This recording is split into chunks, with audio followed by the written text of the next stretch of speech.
El 9 de agosto de 1945, la historia de este lugar cambió para siempre. Pero ni empezó ni terminó en esa fecha. Esta es una de las ciudades con más historia antigua y moderna de todo Japón, pero de las menos populares en cuanto a turismo.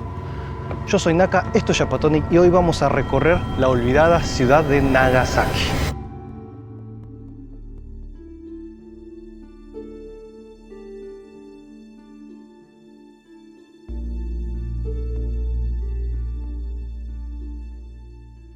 Estamos en lo que se llamaba la pequeña isla artificial de Dejima. Digo que era llamada isla porque ya no es una isla. Era una isla artificial que se creó en el siglo XVII para confinar a los extranjeros, holandeses, chinos, gente con la que quería venir a hacer comercios con Japón. Pero déjenme que les meta un poco más en contexto. Japón era un país completamente hermético, súper cerrado, no se relacionaba con ningún país del mundo, pero con los holandeses parece que sí bastante. Y este lugar, llamado Dejima, que significa justamente salida de isla, es donde podían venir barcos extranjeros y donde podía haber intercambio cultural. Obviamente, al ser en la punta de Japón, no es que todo lo europeo se podía masificar dentro de Japón, por lo tanto, o sea, era en medidas muy pequeñas. Pero el hecho es que los extranjeros, si bien podían venir y hacer algún intercambio cultural, tecnología, ciencia, lo que sea, tenían que estar confinados acá. No podían salir de esta pequeña islita que mide unos 300 metros. No sé qué tan original puede ser todo lo que está acá, porque vamos al caso que la bomba atómica cayó a unos 4 kilómetros de acá. Por lo tanto, lo más probable es que hayan sobrevivido las cosas. Pero bueno, a ver, todo está bastante modernizado, así que puede que todo seguramente el 90% es rehecho, porque siempre puede haber algún incendio, algún tifón o algo que rompa los edificios de la época. A ver, vamos a ver qué se puede ver por acá. Bueno, acá dice quitarse los zapatos. Vamos a ver.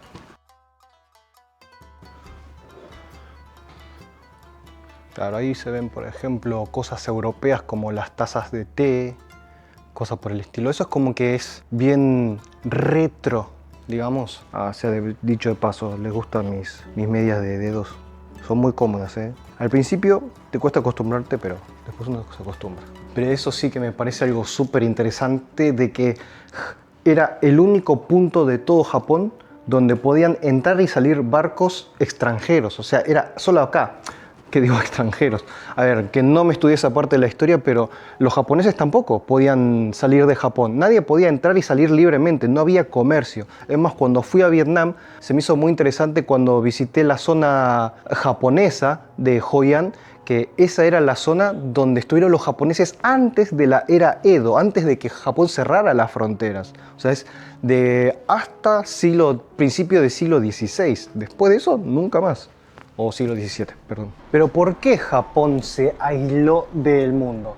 Básicamente fueron por 3 razones. Una fue por medio del cristianismo, porque claro, los españoles y los portugueses traían la religión. Básicamente ellos estaban difundiendo la Iglesia Católica, donde veían que la gente tenía que venerar a un papa extranjero y no al shogun o las religiones nativas de Japón. Otro era el control político. El shogun o la familia Tokugawa no quería que los daimyos, los seres feudales rivales que ellos controlaban, se aliaran con países extranjeros, adquirieran armas más modernas y puedan llegar a derrocarlo, porque el shogun es básicamente equivalente a un rey. Los Tokugawa consiguieron el poder de todo el país. Si bien la era Edo fue una época pacífica, fue una época controlada por los shogunes de la familia Tokugawa. Pero las familias reales seguían existiendo, así que había también ese miedo de control político, de que algunos se aliaran con otros extranjeros. Y como tercero era la preservación cultural, porque el shogun estaba notando de que los demás países de Asia vecinos estaban siendo muy influenciados o colonizados por potencias europeas. Así que dijo, acá que mejor cortemos relaciones, que no nos invadan de a poco como está sucediendo en otros países. Miren, esta es una versión miniatura de lo que era originalmente Dejima. Este era todo el tamaño de la pequeña isla artificial. O sea, acá tenían que estar los especialmente holandeses encerrados en este lugar para hacer tratos comerciales, culturales, ciencia, lo que sea. Ahora, de la parte más interesante en lo personal, para mí, en lo que sucedió en esa época de encierro, es cuando se prohibió el cristianismo. El hecho es que Nagasaki, como era ya por sí una zona portuaria que había mucha relación extranjera desde antes de que se cerrara el país, Nagasaki era la ciudad más cristiana de todo Japón, porque acá los misioneros jesuitas venían mucho, llenaron iglesias y había una parte de Japón que era muy cristiana. Y el hecho es que, claro, cuando el shogun vio que el cristianismo se estaba difundiendo mucho, pero en cambio el sintoísmo y el budismo estaba casi muerto, ahí es cuando prohibió y empezó la persecución a los cristianos. Que hay una película que es excelente, muy buena, de Martin Scorsese. Vieron que Martin Scorsese hace películas de puras mafias italianas, pero no, hizo una de la era Edo, de misioneros jesuitas portugueses en Japón. La película se llama Silence, es muy cruda la película, muestra por ejemplo cómo torturaban a las personas que no querían renunciar a su fe, que se declaraban cristianos, y además está Andrew Garfield y Liam Neeson, o sea, actorazos están en esa película. Y eso sí, no lo veas con tu abuela de 60 católica porque le agarra un infarto,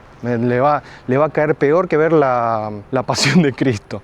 Porque es muy fuerte todo lo que sucede ahí, y además como que hay muchas patadas al cristianismo. Pero bueno, la cosa es que en ese tiempo todos los cristianos tuvieron que ocultarse, que se les llamaba Kakure Christian, o sea, cristianos ocultos, que tenían que, bueno, habían cosas que hacían, por ejemplo, de tallaban estatuillas de dioses budistas, pero por ahí con una pequeña cruz, con un bebé en mano, para hacerlo pasar como la Virgen María, como que tratar de que la gente no se diera cuenta que era simbolismo cristiano y hacerlo pasar como budista, disfrazarlo de alguna forma. O por ejemplo, rezos lo hacían con entonaciones budistas, para que pareciera que eran rezos budistas también, cambiaban las entonaciones para que no se notara que eran rezos cristianos. Por eso también en las pequeñas islas que están fuera de la costa de Nagasaki hay algunas islas japonesas en el que por ahí se puede llegar a encontrar iglesias después, porque eran islas poco controladas y muchos cristianos se escapaban a esas islas para poder practicar la religión libremente.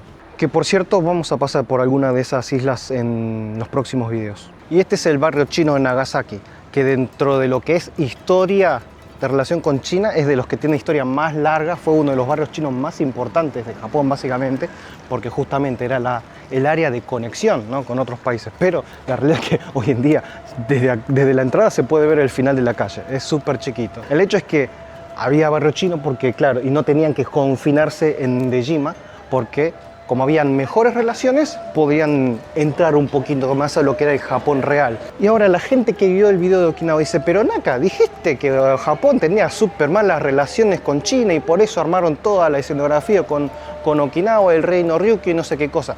Bueno, a ver, sí había relaciones con China un poquito acá, pero era súper limitado, era todo súper controlado. Y por lo tanto no era un libre comercio. En cambio, el reino Ryukyu, o sea, estaba muchísimo más abierto y la relación era muchísimo mejor que el Japón real, ¿no? Medio muerto el barrio chino este, miren, o sea, está la mitad apagado. Está bien que es un lunes, pero son las 7:30 y, bueno, algún que otro restaurante cerrado, algún que otro abierto, tienda cerrada, capaz que abren los fines de semana. Pero no, ahí termina y no hay nada más. Es re triste. Es el barrio chino más triste que haya visto en mi vida. Ahora, lo que sí, algo muy importante de lo que es la cultura china, es el tema de la gastronomía. Ahora en un ratito vamos a probar un tipo pancito con carne, que eso viene de cultura china, y el plato más famoso de Nagasaki es el champon y el saraudon. El champon, que es un tipo de ramen, digamos, con verduras, y el saraudon, que también es de fideos. Pero estos son como platos súper famosos de Nagasaki y son de origen chino, justamente. Yo decía, uy, qué chino. Era una tienda Ghibli, nada que ver, todo re japonés. Pero bueno, mejor. Me gustan más las tiendas Ghibli que las tiendas chinas. Qué lindo. Uy, no, la música me va... Miren, yo tengo uno de estos platos en casa. Uno de mis sueños era comprar mi casa y comprarme uno de estos platos. Y lo pude cumplir. No, miren lo que es el decorado del pasillo de la segunda planta. Qué hermoso. Eso sí, las cosas de Ghibli, siempre carísimas. Ah, mira, ahí tenés un cipo a $130 nomás. Ah, mira, Un Totoro de cristal, unos $40. Oh, miren, en la tienda Ghibli hay una mariposa. Ah, no, es una polilla. Pero no sé, lo hace muy Ghibli esto. Le da su toque mágico. Bueno, y el plato más clásico de Nagasaki, el Sara Udon y el champón. Kei-chan está comiendo el champón, que es un tipo de ramen de Nagasaki, con mucha verdura. El Sara Udon, que puede ser fideos con esta salsa media transparentosa, que no sé de qué está hecho. Esto que es puro colágeno. Y fideos crocantes. Acá trae el pancito para abrírtelo y poner el pedacito de cerdo. Me gustó. Vamos a probar el postre, que es un anindofu, pero ¿cómo podría describir el anindofu? Es como un postre hecho de soja. Es un sabor bastante neutral. O sea, es casi como si fuese un postre de coco.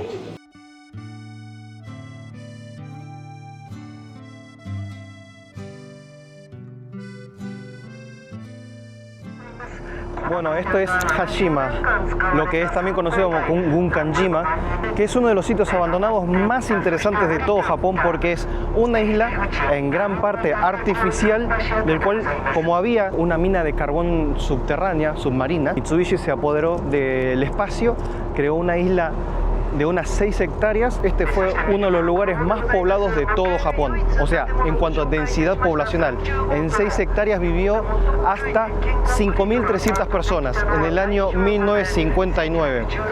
El hecho es que Mitsubishi nació como una empresa de barcos y la minería de carbón la utilizaban para abastecer a sus barcos, pero cuando empezó a utilizarse más el petróleo, de un día para otro dijeron, esta isla no la necesitamos más. Y las 5.000 personas que vivían acá dijeron, bueno, hay que irse, esta isla ya no va a funcionar más. Y de un día para otro, en cuestión de un par de semanas, vaciaron la isla y quedó completamente abandonada por ya 50 años. Otra cosa es que en esta isla también hay historias de esclavización, porque durante la época de la Segunda Guerra Mundial el ejército japonés le ofreció a Mitsubishi esclavos chinos y coreanos, y ahí sí que la pasaban bastante mal. Es más, tenían incluso hasta problemas de salud, no solamente por el mal aire que respiraban, sino que básicamente no veían la luz del sol. Y por otro lado, en esta isla se construyó el primer edificio departamental de hormigón. El hecho es que en aquel tiempo, como había muy poco espacio, mucha gente, y es una zona que sufre muchos tifones, había que hacer edificios que sean lo suficientemente resistentes, y para poder proteger a la gente que vivía acá, el primer edificio de hormigón grande que se construyó en todo Japón fue acá, ni en Tokio, ni en Osaka, ni en ningún otro lado, en esta isla fue. Tan cerca y tan lejos. Me da bronca porque nos avisaron que no íbamos a bajar del barco. Dicen que esta semana solamente hubo 2 veces que pudieron bajar a la gente. Y no sé si está eso aclarado en algún lado de la página. Pero estoy con mucha bronca. Muy decepcionado. Chao. Nos conocimos, pero no nos conocimos. Tú, hijo de puta. No puede ser que me haya olvidado de decirles que si están queriendo aprender japonés, coreano, chino, tailandés, alemán, francés, italiano, inglés, lo que sea, obviamente tienen nuestros amigos de ikaruga.com, que me olvidé de grabarlo. ¿Cómo puede ser? El mes que viene encima yo voy a estar haciendo un super viaje, que voy a ir a como 7 ciudades en 3 semanas. Esas cosas no serían posibles si no es gracias por los sponsors. Así que gracias Ikaruga. Ustedes, si quieren aprender alguno de estos idiomas mencionados, como ya saben, Ikaruga es una escuela de idioma online que pueden aprender desde la comodidad de su casa, en grupo o individual, como ustedes elijan, del cual pueden recibir título universitario de la Universidad Abierta Interamericana. También traducciones de documentaciones. Tienen varios servicios, así que revisen la página de ikaruga.com.ar y recuerden que si nombran a Naka o Japatonic en la inscripción van a poder tener hasta un 20% de descuento. Que de paso mando saludo a mi amigo Jorge Frías de Ikaruga, que siempre nos viene bancando hace tanto tiempo, tan seguido. Además, Jorge vino a la Feria del Libro de Buenos Aires para pasar a saludar y llevarse su copia del libro. En la descripción dejo detalles de cómo conseguirlo.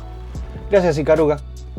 Estamos en una escuela que dejaron una parte de las ruinas que sobrevivieron a la bomba atómica. La mayor parte fue derrumbada y reconstruida, pero dejaron un pedacito que lo dejaron como una especie de museo libre, gratuito. Pero lo que más me llamó la atención es que nosotros llegamos en auto y vimos que era una escuela común y corriente. El hecho es que es una escuela que sobrevivió en cierta forma a la bomba atómica, pero sigue estando activa, ¿no? Obviamente casi todo reconstruido. Pero al entrar se me puso la piel de gallina ver todo el edificio de hormigón así desnudo. O sea, se nota que es una ruina, pero es increíble cómo ahí está lleno de decoraciones de grullas, o sea, los origamis de grulla. Miren, esta es una foto de lo que fue toda esta zona cuando cayó la bomba y ahí quedó un poco en altura solamente la escuela. Y este es el pedacito que dejaron. La escuela se llama Shiroyama Shogaku, la Escuela Nacional Shiroyama. Y ahí es una escuela normal, una escuela común y corriente. Un monumento a la paz con los decorados de grullas y atrás la escuela. Se escucha la voz de los chicos que están en clases. Esta es una réplica de Fatman, la bomba atómica de Nagasaki. Ahora estamos en el museo conmemorativo de la bomba atómica. El hecho es que, bueno, Nagasaki no tiene, como en Hiroshima, por ejemplo, el domo, la ruina que la dejaron sin tocar. Directamente todo fue rehecho. Lo único que se puede llegar a encontrar es un pequeño lugar que vamos a ir después. Al igual que Hiroshima, tiene una maqueta de lo que era la ciudad, mostrando más o menos cómo fue el impacto de la bomba. Pero bueno, a ver, es muy parecido a lo que es de Hiroshima. Obviamente este museo tiene mucha menos asistencia que Hiroshima, ¿no? Lo que pasa es que Nagasaki está muy lejos también. Acá hay fotos de personas completamente calcinadas. Esto se puede tocar, que es una botella que quedó toda derretida por la bomba atómica. Como Nagasaki está como en una colina, es todo montaña alrededor, la onda expansiva no se expandió tanto como en Hiroshima, que es más plano. Lo que sí, bueno, murieron, se dice que para finales de año, del año que cayó la bomba en el 45, murieron alrededor de 70.000 personas, que sería la mitad que Hiroshima. Pero claro, como fue la segunda y hubo menos gente, y como que en cierta forma es menos recordado Nagasaki, ¿no? Ahora, tuvimos que venir en auto porque hay un ropeway, un teleférico que viene hasta acá arriba, pero solamente funciona los sábados y domingos, o sea que no lo visita nadie los días de semana. Debe ser que gasta mucha energía para la poca gente que lo utiliza. De este lado es donde cayó la segunda bomba atómica de la historia, después de Hiroshima. Ahora, en Nagasaki hay baños por donde quieras. Creo que es la ciudad con más baños que he visitado en toda mi vida. O sea, a donde fuéramos, baño público siempre hay. Pero me sorprende porque hay más baños que turistas, creo yo. O sea, a ver, hay turismo en Nagasaki, ¿no? De las 47 prefecturas que hay en Japón, está en el puesto 29, en el medio. Ni muy visitado ni poco visitado. Si lo comparamos, veo más japoneses que extranjeros. Algún que otro chino, occidentales, un par, no muchos. Pero es que claro, es que no hay mucho para ver por acá. Me han dicho que vienen muchos coreanos, pero claro, de este lado de Japón, Corea está muy cerca. Miren qué bonita la comisaría. La comida es rica, pero no deja de ser básicamente lo que puedes encontrar en otros lugares de Japón. Tampoco es fantástico, fabuloso, no es que diga tengo ganas de volver por la comida, aunque sea, porque es una ciudad bastante grande, o sea, no es gigante, pero no es chica, vive mucha gente, es una zona muy poblada, como que no hay zona juvenil tampoco, o sea, acá hay nomás lo que hay en todos lados, que son bares de chicas, bares de chicos, host clubs, kiabakura, pero no mucho más que eso. Yo sinceramente lo estoy comprobando por mi cuenta y realmente no es una ciudad que pueda recomendar. Me da mucha pena decirlo, ¿no? Tal vez, ojalá que esto mejore en algún futuro y hagan algo más, pero el tema de la bomba atómica, por ejemplo, en Hiroshima está mucho más bonito, es mucho más grande, hay más homenaje al tema. Bueno, no hay más homenaje, pero el tema de la bomba atómica, por ejemplo, está mejor armado, como que todo lo que es relacionado al tema está más concentrado, es más bonito el tema de monumentos, y acá como que es como la versión chica de Hiroshima, o sea, no es no está a ese nivel. Me da mucha pena. Si uno viene por primera vez a Japón y venís a Nagasaki, te va a gustar porque vas a ver muchas cosas nuevas. Pero si ya recorriste Tokio, Kioto, Hiroshima u otras ciudades importantes, y acá no va a haber nada que te sorprenda. Va a llegar un momento que te vas a aburrir un poquito. Lo que sí está muy bonito de dar vueltas en Nagasaki es que hay mucho de lo que es callejoncitos, con barcitos, restaurantitos, cosas por el estilo, incluso zonas residenciales de callejones bonitos, muy japoneses, eso se ve bastante. O callejones fotogénicos como estos. Estoy haciendo mi investigación y búsqueda y este es el único Pink Salon de todo Nagasaki, o tienda relacionada a eso. Los que leyeron mi libro saben de lo que hablo. Hablando de mi libro, si no está en el mercado, en la página de Mercado Libre del país en el que estén, si no son de Argentina, se puede comprar con envío internacional por temática libros. En la descripción del video dejo el link, que ahí hacen envíos internacionales desde Argentina y pueden comprar mi libro a donde quieran. Igual para fin de año, por lo menos va a estar disponible la edición española, del cual lo más probable es que nos veamos en el Salón del Manga de Barcelona y tal vez algún lugar de Madrid. Eso lo veremos para fin de año. Pero este ambiente, por ejemplo, para el que le gusta el alcohol, son lugares acogedores, digamos. O sea, son lugares donde entras a socializar. La gente de acá, por lo menos tengo entendido que, bueno, como todo lo que es lejanías de Tokio, la gente es más cálida, se puede conversar un poco más, la gente charla con extraños. O callejones como estos, ¿ven? Estos son callejones muy bonitos. Está bueno, que da ganas de entrar a algún lado. Pero no vamos a ir. Y en la estación de Nagasaki, por ejemplo, llega el tren bala y trenes que van para otras regiones, pero dentro de la ciudad no hay metro, está solamente el tranvía y buses, que es muy curioso porque me hace recordar también a Hiroshima, ¿no? Como que es la ciudad con tranvía y además que a veces tienen el mismo modelo de tranvía, lo cual es muy bonito. Y bueno, un clásico que hay que probar de Nagasaki es el Kakuni Manju. Bueno, esto viene de herencia china, porque sí, acá muchas relaciones con China hubo, pero ya eso es como un plato típico de Nagasaki. Un pancito al vapor con una feta de cerdo que se ve muy buena, no trae mucho y es caro para lo que es en sí. Costó unos $4 esto solo y es apenas un poquito de pan y un poquitito de carne. Miren, esto nomás.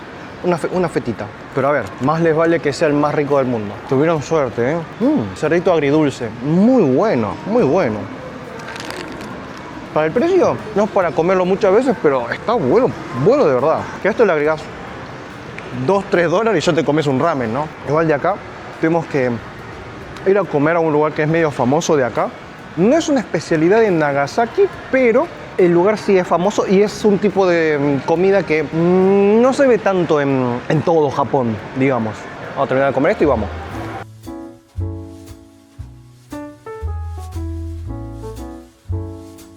Esto es lo que vamos a comer hoy, que es algo muy raro de conseguir. No es que sea famoso en Nagasaki, pero el lugar es famoso en Nagasaki. Es un chawamushi que vendría a ser como una especie de... como un flan, pero no es dulce. Es salado. Es un plato de hecho de huevo principalmente. No sé cómo es bien el proceso, pero el tema es que en lugares de sushi puedes comerlo, pero viene de este tamaño, una porción chiquita. Y nada, estoy muy emocionado porque es la primera vez que voy a ver como en un lugar especializado en esto, que venga tanta cantidad. Y esto, bueno, es un bol de arroz con, supongo que eso es huevo, no sé exactamente, pero la presentación es muy linda. Oh, qué rico. Está muy bueno. A ver, es un huevo, es huevo nada más. Muy simple, pero está muy rico. Bueno, en el fondo tiene pedacitos de comidas, hongos, langostinos. O sea, no es solamente huevo. A ver qué tiene el bolsito. Un poquito. Muy seco esto. Compensa con lo húmedo de esto. Muy rico, muy bien hecho. El precio muy bien, ¿eh? Puedes pedirte suelto esto solo, el chawamushi solo, y te cuesta unos $6. Y el set con el arroz, con las cositas, $10. Y es un lugar, digamos, famoso. Ahora, como Japón tenía muchas malas relaciones con China, estuvo mucho tiempo aislado del resto del planeta, básicamente, Nagasaki sí fue como una especie de puerta a Japón. O sea, no había comercio libre ni relaciones libres con el resto del mundo. Bueno, Okinawa había sido un caso medio extraordinario, ya habrán visto el video de Okinawa, Pero el tema es que en Nagasaki había un poquito de entrada a países como China, un poco de Holanda, Portugal. Y el hecho es que, por ejemplo, en esa época los puentes de Japón eran de madera. Y cuando había diluvios, a veces el río se llevaba los puentes. Y este fue el primer puente, o por lo menos el puente de piedra más antiguo de todo Japón, que fue construido en el 1634 y lo hizo un monje chino, porque los chinos ya tenían puentes de piedra, Japón no, como que este fue el primero. Aunque me había olvidado el detalle más importante, el más curioso, este puente se llama Meganebashi, que significa puente anteojo, y es que justamente como por el reflejo se forma como si fuesen dos círculos y fue con forma anteojo, y estoy tratando de apuntar pero no puedo, ahí está, eso, puente anteojo. Curiosidad, este es un famoso templo santuario de los gatos, que más que santuario templo es una tienda, pero bueno, tiene los elementos que tendría un santuario, que es el tori en la entrada y adentro tiene como el altarcito donde se echa monedas, pero es completamente un comercio. Pero hace homenaje a los gatos típicos de Nagasaki, que son los que tienen la punta doblada. Que en Japón hay muchos gatos que tienen la punta de la cola así como si fuese un gancho, especialmente gatos de cola corta. El gato que yo tenía era de cola corta y era así, de una raza de gatos de lo que hoy vendría a ser Indonesia, si mal no recuerdo. Que a ver, barcos creo que holandeses, por una cuestión de plaga de ratas, siempre llevaban gatos y bueno, trajeron gatos acá, y como alrededor de Nagasaki es pura colina, montañas, los gatos no se fueron mucho de acá y por lo tanto se concentró bastante el tema de gatos con la cola torcida. Oh, bueno, mira, tenemos una máquina expendedora de helados de Castera. Acá en Nagasaki es muy famoso un postre budín de Castera, que bueno, es un budí europeo, pero es muy famoso de Nagasaki. Justamente como acá había mucha conexión europea, es una especie de budín que lo adaptaron al paladar y a los materiales japoneses. Con la mía nunca me gustó mucho porque es un budín muy simple, pero como tiene rellenos de helado, puede que sea otra onda. Ahora vamos a probar este, Loquat, que es el número 8. Y es un sanduchito con helado de esa fruta adentro. Está bueno, por normal. Obviamente un Castera recién hecho va a ser rico, pero digo, de la misma, así como se ve, es el sabor que tiene. O sea, se siente bien como un budincito suave, por ahí medio esponjoso, pero no es nada del otro mundo. Pero bueno, es una de las cosas famosas de Nagasaki. Se vende en todo el país el Castera. Tiene helado y también un pedacito de fruta también. Y acá estamos en el Parque Conmemorativo de La Paz, que es un parque que está pegado a lo que es el monumento del hipocentro de la bomba atómica. Básicamente a 500 metros de altura de acá es donde explotó la bomba. Y la estatua no solamente conmemora a las víctimas de la bomba atómica, sino que tiene varios significados. Por ejemplo, la mano que indica para arriba indica la alerta ante armas nucleares. La mano extendida representa la paz, es el deseo a la paz mundial. Los ojos semicerrados representa la reflexión ante las víctimas perdidas.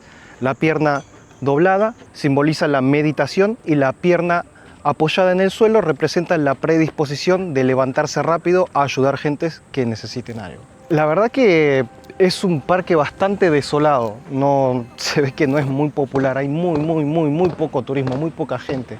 Nagasaki está muy lejos, fue la segunda bomba, hubo menos muertes, no sé, como que me causa un poco de tristeza. No sé en qué parte del video está esto en la duración total, pero básicamente ya en el momento que estoy grabando esto, ya casi estamos terminando de grabar el video este de Nagasaki.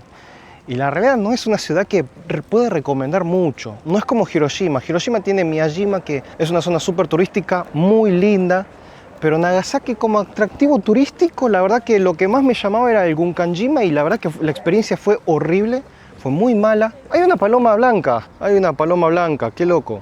Pero bueno, la cosa es que el Museo de la Paz estuvo bien, pero como que es una versión repetida más chica de Hiroshima. Yo, sinceramente, con el corazón en la mano, no es un lugar turístico que realmente recomiende. No es feo, es una ciudad bonita, pero a ver, hay muchas ciudades que son más bonitas todavía, perdón, pero es lo que realmente siento. Y bueno, y ahí había un puesto de helado, pero son unos helados que le dan forma de flor. Está lindo como a $2. Lo de vainilla. Bastante aguado, poca crema.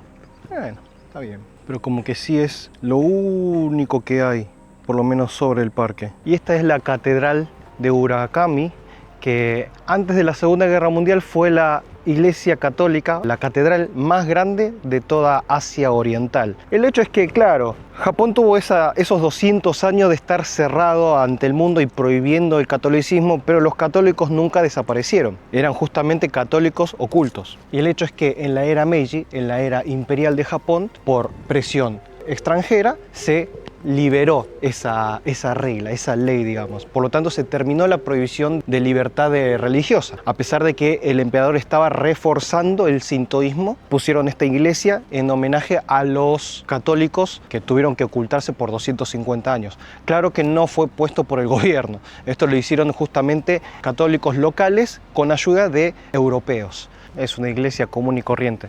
Pero me sorprendió porque no es una iglesia funcional, digamos, como que ni siquiera se puede ir a la parte de los asientos. Directamente hay una entrada en la que dice no fotos, no comida, no sombreros. Una persona que está ahí, una caja para poner donaciones y nada más.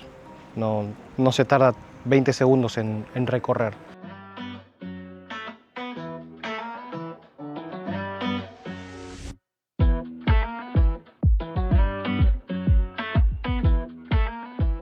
Encontramos un puesto de ramen callejero. Amigos, un puesto de ramen callejero. ¿Saben lo difícil que es encontrar hoy en día un puesto de ramen así, de estos? Es imposible ya en casi todo Japón. Yo comí en uno de estos una vez en toda mi vida. Yo creo que habría que probar, ¿no?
YouTube?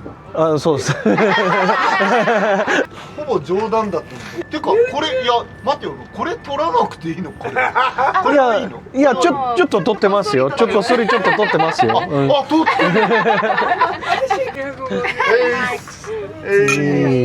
Estoy medio borrachín porque tomé un montón, nos quedamos 1 hora y media charlando con la gente de ahí. Qué buena onda. Y además vinieron unos chinos de Shanghai también y charlando con 3 palabras en inglés media rota, pero re bien. Pero la verdad que qué linda experiencia. Además que la gente, 3 de los que estaban ahí decían que venían 3 veces a la semana, o sea. Y por ejemplo, ellos justamente decían que, por ejemplo, ir a Hakata, en Fukuoka, que es famoso por los puestos callejeros, ahí dice, ahí no está bueno porque la gente hace fila, comes y te vas y no. Acá como que la gente viene, se reúne entre clientes habituales, la pasan bien, charlan. La verdad que es una experiencia súper local, muy linda, charlando, nos quedamos charlando un buen rato, que no grabé ni un cuarto de eso. Pero, y además baratísimo. O sea, tomamos 2 cervezas, 2 nihonshu, sake, 2 ramen y un poco de oden, nos salió $23. La verdad que la experiencia lo vale un montón. La verdad que la pasamos re linda. Ay, Pero bueno, nos vemos la próxima. La próxima nos vemos en alguna isla de por acá. Un saludo a vos, a tu familia, a tu mascota y al forro a tu vecino. Chao. Y Kichan se me perdió. Ah, creo que dijo que iba a ir al baño. Sí. Bueno, mientras tanto, mientras Kichan va al baño, vos elegí si mirar el video de acá o el video de acá.